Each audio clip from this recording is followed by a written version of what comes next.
Przed nami wiele dróg. Wybierz, którą w sercu masz od lat. Nie oglądaj się dziś wstecz, niech marzenia poniesie ciepły wiatr.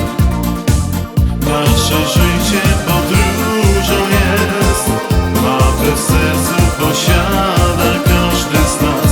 Zachwycajmy się każdym dniem, by zobaczyć szczęścia blask. Nasze życie podróżą jest, mapę w sercu posiada każdy z nas. Zachwycajmy się każdym dniem, by zobaczyć szczęścia blask. Świat spoważniałamy z nim. Życie dziś jak rwący potok jest. Czas zabiera szybko dzień, więc odkrywaj na nowo życia sens.